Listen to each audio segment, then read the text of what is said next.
Anne, are you still there? Can you hear me? Yeah, I'm still here. I was just trying to change screens so that I could moderate the chat. No, definitely. I can't see like myself, and so I just can't see you either. So I just wanted to make sure that. Yeah, sorry. No, guys, we are live right now, so I am removing my.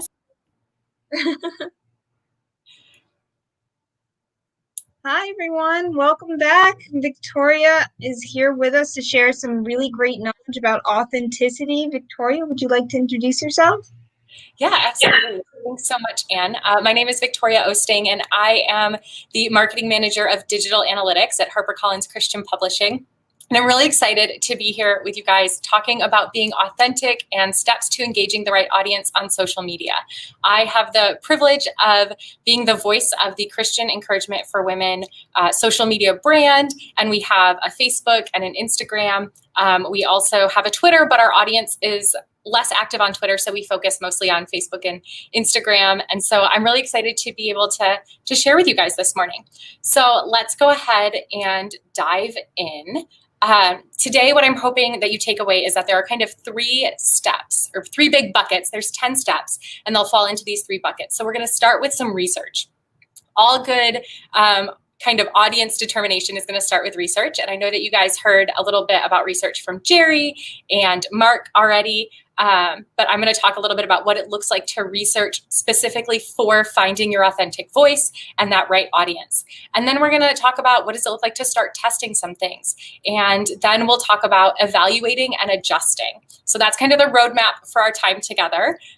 We're going to go ahead and talk about first a few kind of informational pieces, a little bit of information I want to provide before we actually dive into those 10 steps. So connecting with consumers matters. And why does it matter? First of all, because word of mouth is one of the best ways to spread awareness about your book. Sprout Social, which is a social media tool for those of you who aren't aware, they work with multiple of the big kind of social media platforms. They did a bunch of research and found that consumers that feel connected to brands are more likely to recommend that brand and buy over a competitor and be loyal to that brand and even shop there after a bad experience. I don't think this is brand new news to any of us, but just having the data to back it up is always helpful in my mind. I'm a data-oriented person, and so I like to come at it from, okay, what does the data say, and then how do we apply that? That same research that Sprout Social did revealed that 64% of customers said that they expect brands to connect with consumers. They don't just want it. They don't just feel like, oh yeah, I would like them to. They expect it. It's an expectation. And so our job as brands is to meet that expectation. We need to connect with our customers. What do customers feel like connecting is? What does it mean to them? It means being able to trust the brand. It means that the brand aligns with their values, that the brand understands them, and being able to depend on the brand's products and services. So one important piece of this is the authenticity, which is we're not trying to reach everyone, right? Oscar Wilde said, be yourself. Everyone else is already taken. And who's more trustworthy than someone who is authentic? I think we all can relate to that just as humans, that even though we have this tendency to want to appeal to everyone, that's not who we are. We are a specific person, and there's going to be people who love your brand, and there will be people who maybe don't get it, and it's not for them, and that's okay. We don't need to try to be everything to everyone. So don't try to be exactly like your favorite influencer or be who you think people want you to be. It's good to kind of get some ideas and do some research from influencers or what you think people might want you to say or like different topics, but you don't have to do that. And you shouldn't ever try to people please as an author and a brand. So authenticity starts with you. So to find and engage the right audience, tribe, and community on social media, you have to first understand your brand and who the right audience for you as an author is. So who you are dictates your audience, not the other way around. In our world, we have this tendency to try to be who people want us to be, or we often look at the audience we want our books or our social media content to appeal to, instead of trying to find those people who are out there already looking for what we bring to the table.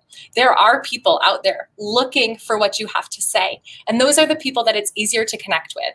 But we can completely miss them if we're so focused on, here's these people that I think I want to reach, which it can be good to reach those people too, but we want to make sure that we're not missing these people who are already looking. They're hungry for what we're bringing to the table. They're hungry for what you have to say. The content in your book is exactly what they're looking for.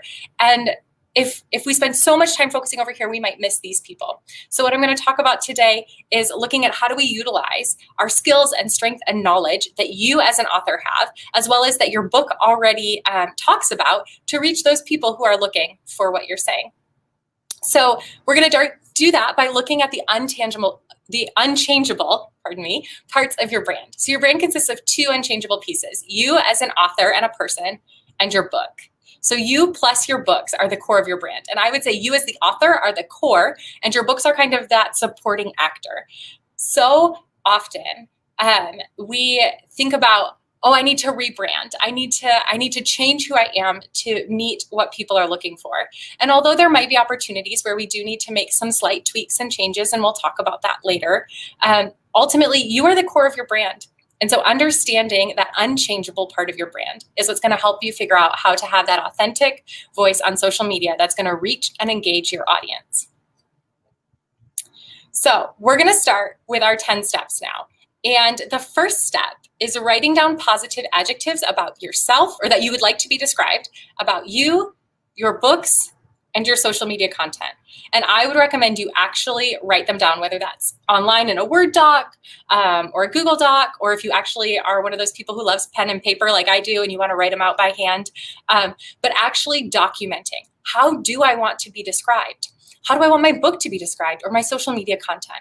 And you can do that by kind of bucketing all three of those together, or you can separate them out by those three different kind of areas. But some people might want to be described as energetic and bubbly and funny, and that might be a part of their brand. But other people might want to be described as intelligent and scholarly. And neither one of these is wrong. They're both great ways to be described. They're both beneficial. There's room for both of them, both in the book marketplace and on social media. But it's just figuring out, how do I want to be described? And then we're going to go ahead and look at writing down the exact opposite. How would you not want to be described? Again, looking at you, your book or books, and your social media content. And again, actually writing it down. Because I might want to be described as being intelligent and scholarly, but I don't want to be described as being aggressive, right? And so I want to think about, where's that line? What do I want to portray and what don't I? Because what it does is it creates a framework and a guide to help you make future decisions about content, about audience, about the way that you portray your brand. So step 3, this is the step that sometimes feels a little scary. We're going to ask other people. So we are going to ask some people who are close to you. I would say 3 to 4 people at least, who you trust to be really honest, kind, but honest. And I would ask them the following 3 questions. What are a few adjectives that describe me as a person? What adjectives would you use to describe me as a writer? And how would you describe my writing style? And I would recommend that you choose people from different areas of your life. For example, my mom is a little bit biased. And so I can ask her how she would describe me, but the way she's going to describe me is going to be a lot different probably than the way one of my colleagues might describe me. And so you want to hit some of those different areas in your life so that you get this breadth of adjectives and understanding of how you're perceived, and also to try to eliminate some of that bias. Now, if the adjectives that they use are fit with the ones that you talked about earlier in step 1 that you want to be kind of described as, then you're set up pretty well to reach your audience, or you likely are. If what you hear from others is a little bit different than what you were hoping to be described as, definitely press in, ask the why, right? Why would you say I'm serious? Or can you talk more about that? And again, there's no right or wrong answers. And so just this is data collection. This is qualitative data collection. So even if someone says something that maybe you wouldn't agree with, you kind of ask further questions, but we don't want to say oh, you're wrong, that's not who I am, right? Because it's all about, how does the audience perceive us? and getting a broad understanding of that. So as scary as it is, I really encourage you, ask some people, and again, write it down, because we want to document these things so we can go back to them and look at them later when we're getting ready to start some of that audience building. So step 4 is to check your online reviews. How a customer talks about you or your book is insightful. So if you don't have books that are in the marketplace yet, maybe you're a new author and you might not have a lot of reviews, then this step would be something for you to come back to later. But for those of you who do have maybe multiple books, or your book is already in the marketplace and has some reviews, this can be a really helpful tool, because consumers might notice and respond to different content in the book, or describe it in a way differently than you would have thought to. For example, I just started reading a book a few days ago, and I'm about 2 chapters in, and 2 chapters into that book, I was feeling really empowered. And so the marketer brain in me went back to look at the copy for that book on Amazon, and they didn't use the word empowered at all. And I was like, I was a little bit shocked, right? Because I'm feeling so empowered. I'm only 2 chapters in, so maybe the book's going to change, but I am feeling empowered to press into what the Lord has, the way that he's using challenges in my life. I'm feeling empowered. And so it's a helpful way to then get some of those keywords, to get some of those ideas and topics that kind of Jerry and Mark talked about as well, is using your online reviews. And I know it can sound scary. I know that sometimes we don't want to necessarily know, because in reviews, there's the people who really love it who are going to talk about it, and those people who really have an issue with it that are going to talk about it. But those people in the middle sometimes just don't write reviews. And you need to just kind of take it with a grain of salt. And again, it's data. And so it's not specifically personal. I know it can feel really personal. It's your book. It's you as an author. But try to take it with a grain of salt as data. So, for example, the quote here on the left is from a review on Amazon of Mere Christianity by C.S. Lewis. And it says, Mr. Lewis is an intellectual and not a member of the clergy. The approach is non-denominational. Mr. Lewis has a way of conveying ideas that I can understand. And so the theme that I would use to kind of describe, or the adjectives to describe this review, would be that it's scholarly and approachable. Versus this review on the right is from God Will Use This for Good by Max Lucado. And it says, if you're going through any kind of mess, this was and is a great reminder that God will use this for good. It may not be in the time frame we want, but it will be used for good.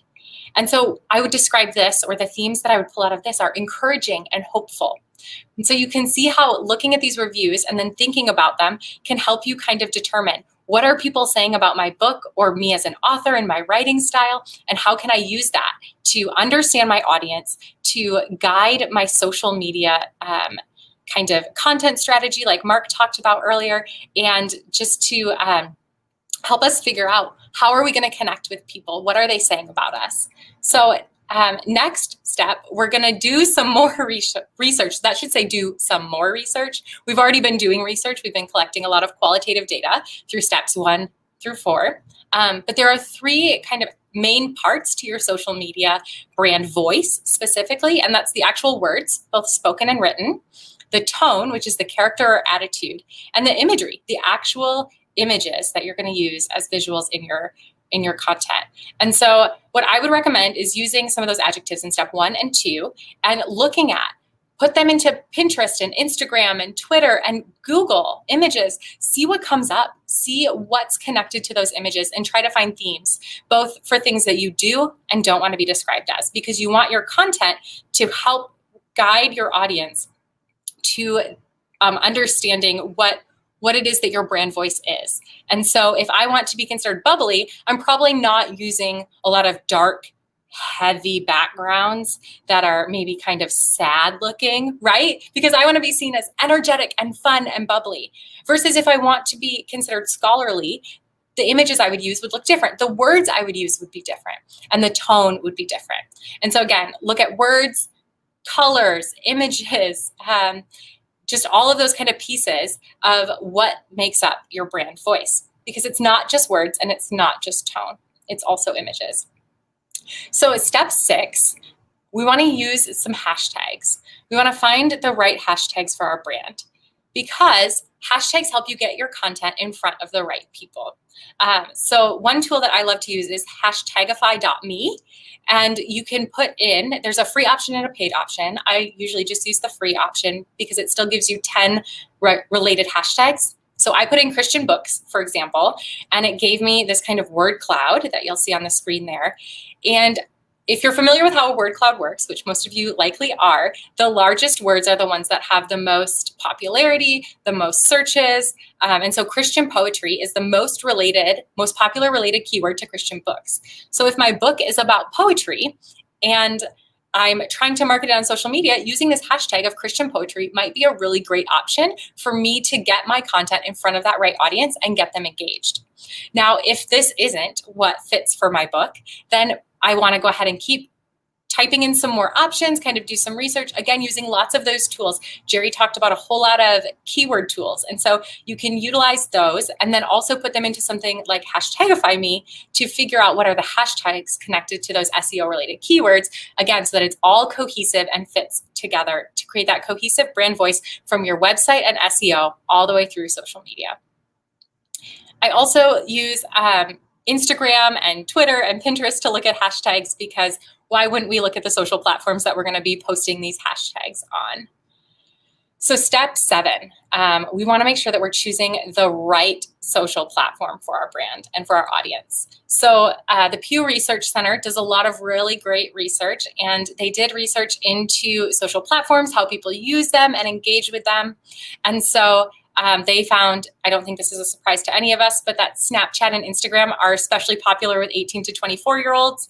They also found that platforms like Facebook and Twitter are more popular with some of the older generation. So if your content seems to resonate more, again, in your research, you're going to kind of see in the research we did earlier, who are the people on Instagram and Facebook and Pinterest who are kind of tagging and pinning these types of things and what type of content around my topic.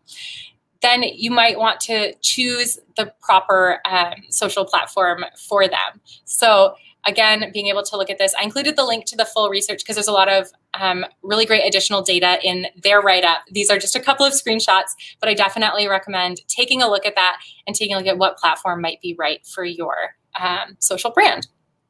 So I know that Mark talked about this a lot, creating value. Step 8 is create value. People follow brands because of the value they receive. So give your audience something they cannot get anywhere else. Value first, sales second. It should be our focus. And value can be both the tangible and intangible kind of pieces. So value that's intangible could look like knowledge or encouragement or inspiration that they can't find anywhere else. The more tangible pieces could be things like downloads and sweepstakes. The other pieces, people on social media love that inside look, that exclusive, like, I feel like I know you. I feel like I know your family, right? How many influencers do we follow because we love seeing kind of that inside look into their life? So if there are ways that you can do that as an author, definitely press into and consider those as well. Let's go ahead and move on to step 9. So once we've done all of our research, that was kind of the whole first bucket of researching and figuring out kind of what our audience is, what they want. Then we need to just kind of dive in and see what works. And I say dive in because sometimes it seems kind of scary, like you're on the diving board and you've just got to plunge on in there and figure out what's going to work. Like you just got to take that step off the high dive.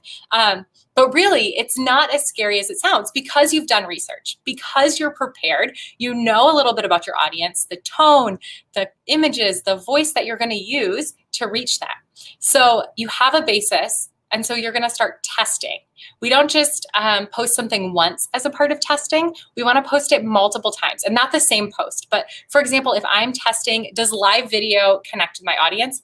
I am going to do multiple live videos, and I'm going to see, okay, are people engaging? And one of the pieces that we really want to make sure that we're doing is that we're being present and engaged, right? So for example, I have a couple of screenshots up here from my Christian Encouragement for Women Facebook page.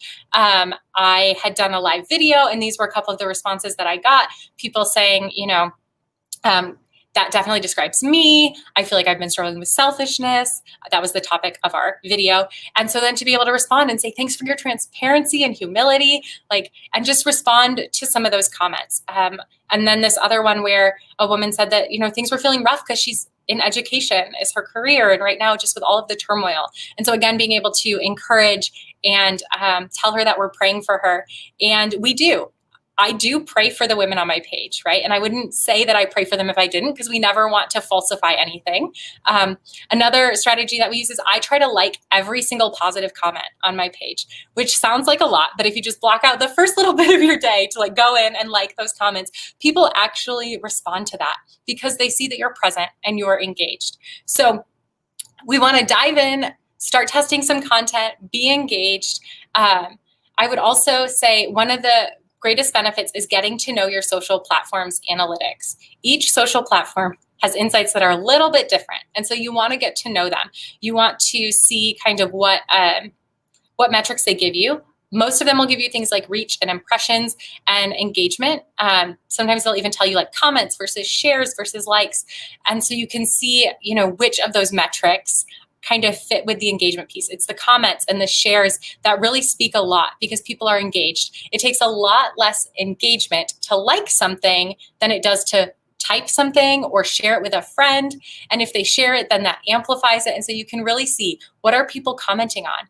What are they sharing? And not just what are they commenting on, but what are they saying in those comments? Because some people will just say amen, but some people will say things like, I definitely needed this morning. And so those are the pieces where you can start to see what is really resonating. Where is God moving through the content that you're providing, right? As Christian authors, we have this privilege of allowing God to work through our social media, which is sometimes a little bit crazy to people that God works through social media, but he does. We've seen it time and time again. And so it's this beautiful opportunity to engage this community, not just for sales, not just to say you have a big platform, but really to share what God has laid on your heart, and to encourage people and to help them strengthen their relationship with the Lord, which I think is what we all ultimately want in this industry. So next, we're going to talk a little bit about authenticity and how it builds trust before we get on to step 10, which will be our final step. So couple of things. Don't be afraid to be authentic. And authentic sometimes looks like fumbling your words. I'm pretty sure I fumbled my words a million times already in this presentation, and you may have not even noticed because it's about the content and the value, right? People will forgive if you fumble over your words. You don't have to have everything figured out ahead of time. And in fact, I would say don't script what you are going to say. I made this mistake in my first live video on Christian encouragement for women. I was a little bit nervous. And so I was like, I'm going to have a plan ahead of time. And I had thought about the topic and I did all that research, which was great to do into what topic was resonating with my community. And then I scripted it out. I rehearsed it and pre-recorded it a couple times so I could see what it sounded like. And then when I went live, I walked through my whole script, everything I had planned, and I replayed it afterwards. And I realized it sounded scripted. It sounded fake. It did not sound like me. And so now I've learned and adapted, and I've become more comfortable in front of the camera, which has helped. But now 10, 15 minutes before I'm supposed to go live, I'll pull out the book I'm going to read from or share about. I'll write down just a couple bullet points. That's perfectly fine. Have a couple of notes and things you want to touch on. And then I just kind of let the Lord speak, and I just am real. And I'll share about how I'm relating to what I'm reading or the book or that particular devotion. And people engage so much more, even if I fumble over my words. They don't care. So also be honest about where you're at. Don't pretend to be 100% together all of the time. Even if your brand is to be really scholarly and intellectual, you're still a human, and people still want to connect with that human side of you, right? They don't want it to feel like they're just connecting with a brand. They want it to feel like they're connecting with a person because they are. And so sometimes I say things like, I'm struggling with selfishness, or I'm having a rough morning, but I'm excited to be here with you guys because this is really uplifting for me to engage with you. And so just being honest about where you are as a human really builds trust. When people see you on social media and buy your book, they expect to hear the same voice. And I would even say, tied into some of what we heard earlier today, even your website, they expect to see that same voice. And so you want to make sure that like that authenticity is coming through. Again, not scripted on social media. It's almost like your book and your website are the same voice, but then social media is where it gets real with you, right? This is where they're going to get that same voice, but they're going to get it in a little less edited kind of format. So now on to step 10. So we've done our research. We've started to kind of test, and we have started to dive in and create some content and start posting it. And now we need to evaluate and adjust. So when you're first finding your social media voice, you'll need to test and adapt a lot more often. You might be looking at your data every week, every month, every quarter. But once you go ahead and you find that voice and you find your audience, you'll be able to make small adjustments over time because the majority of your adapting will be done. So again, let data be your friend. Test things more than one time to give your community a little bit of time to get familiar with it, right? The first time you post maybe an image with a quote and then some copy and maybe a link are all in the same post. The first time you do that, your community isn't used to seeing that just yet. And so you've got to do a few of them to get them kind of used to seeing that type of content from you, and then look at, okay, what's resonating? What are they engaging with? How are they engaging with it? And the other piece that I would say as a part of this evaluate and adjust is don't be afraid to ask your audience questions, right? What topics do you want to hear me talk about? What type of content is your favorite? Is there something you want me to do a live video on, right? Let them be one of the places that you get that research from, because they're going to speak and they're going to tell you what they want to hear from you. And then you can share that, but with your brand voice and the way that the Lord is calling you to speak about Him and about life. And so it's just a beautiful way to bring them in. People want to feel connected and included, so ask them questions and then go ahead and fulfill what, within reason. We don't do everything that they ask us to, but you take that into account, right? So for example, I've been working on a book club and we were trying to come up with a name for our new book club that's going to be connected, or is now up and live and connected to my Facebook page. So ahead of that, I'm doing a little bit of research myself, but I just threw the question out there and I said, hey, we're working on a book club. What kind of name do you guys think we should give to it? And so we got some research, we got some comments back, and we came up with 3 potential names. And then I put them back out there and I said, okay, these are our 3 potentials. Please vote. Vote. Tell us which one you like the best. And that's the name we picked, was the one that got the most votes. So again, it's just involving them. And it makes them feel like they're a part of that community and they're connected to you as an author and as a brand, which, as we learned earlier, is going to make them come back. Even if they read book 1 and book 2, they love it, and maybe book 2 doesn't connect as much, if they feel connected to you, even if your book doesn't resonate with them, they're more likely to buy book 3 and 4. And so we want to make sure that we're building those relationships. The other piece, Jerry touched on this a little bit. Annual social media audits are a great way to help you see where you're doing well, where there are opportunities for improvement, looking at some of those different pieces. So I would definitely recommend doing a social media audit to learn about yourself and how you're performing, right? We always want to be evaluating and adjusting our social content. So here's an example from Christian Encouragement for Women. This is actually our highest performing video on the page. It's a live video. I'm going to try to go ahead and play part of it. Hopefully this might not work, actually. Cup of encouragement. My name is Victoria. I'm sharing a specific window. So let me go ahead and stop sharing, and then I'm going to try to reshare, but share my whole screen. Sharing my whole screen. Yes. Okay. Now, hopefully you'll be able to see this. We're going to go ahead and start a little bit through the video because we don't have time to watch the whole thing. But I wanted you to see a little bit about what I'm talking about. So, as it was for Jesus praying in Gethsemane on the eve of his crucifixion. It was so intense that Jesus was literally sweating drops of blood. He was facing the greatest test of his life on earth. So he prayed through the night. 3 times he prayed a prayer of consecration. My Father, if it is possible, may this cup be taken from me. Yet not as I will, but as you will.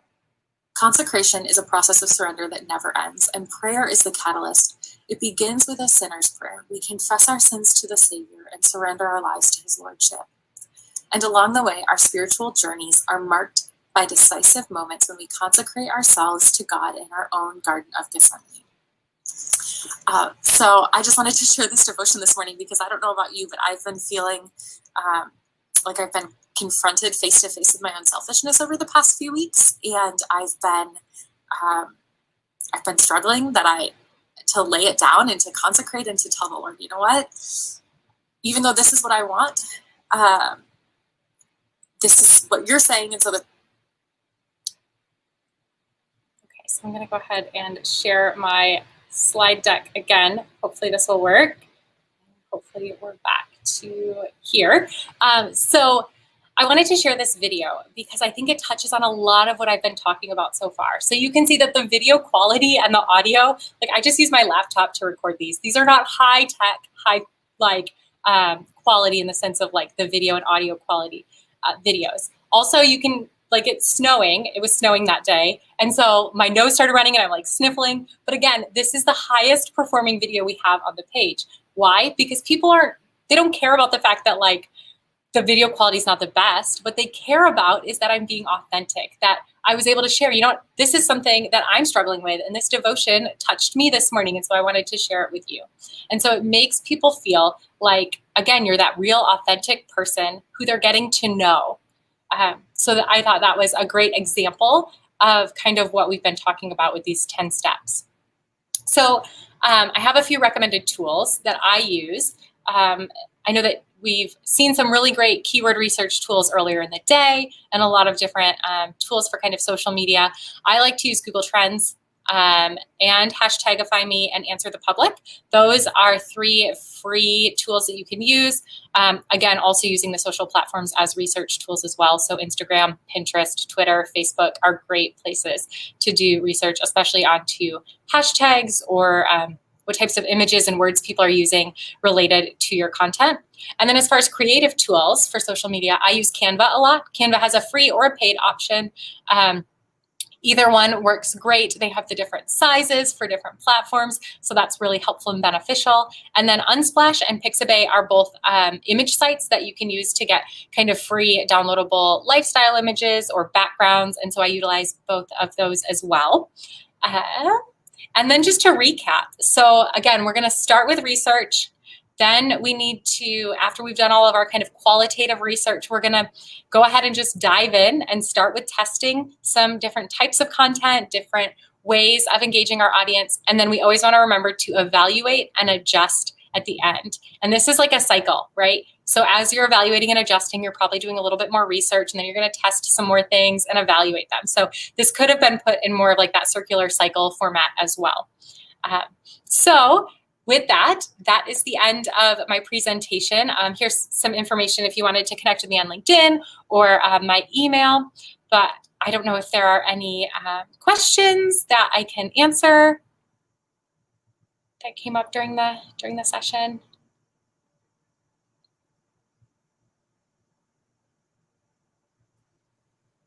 Hi. Hi. So I can welcome back. I can run you through some of the questions and we can kind of answer what anyone else has. If you have any questions for the audience, please comment and we can go through them now. So Margaret asks, what about building a brand to your strength? You may want to be funny, but you are more dramatic. Yes, absolutely. So this is where, again, I think it was step 3, where we're asking other people how they would describe us, right? Because I might want to be described as really funny, but my friends might be like, Victoria, you are not funny. And then I can say, okay, so I want to be funny. And so maybe I can mix that in a little bit into my content, but understanding that my type of humor might not connect with everyone and saying, okay, so how do I press into these strengths? Absolutely. I think we need to kind of have a balance of both. But I think, yeah, so building to your strengths. So then you want to look at how can I incorporate my strength of being more, more serious or more dramatic, And how can I press into that? Because if that's what people are seeing from me, then that's part of who I am authentically, even though I might want to be this other person, because sometimes we want to be a little different than we actually are. And so it's that learning, what's that balance of, I want to be perceived a little bit this way, but I'm really more inclined towards this, and just recognizing it. And yeah, absolutely build your brand towards your strengths and try to fit in maybe a little bit of what you're wanting to portray, because we can always grow and adapt even as people over time and as authors. Great, thank you so much. Could you go a little bit more into depth on what Google Trends does? I know we mentioned it in a couple of the sessions, so just understanding that a little bit more. Absolutely. Google Trends is a free tool. It's trends.google.com.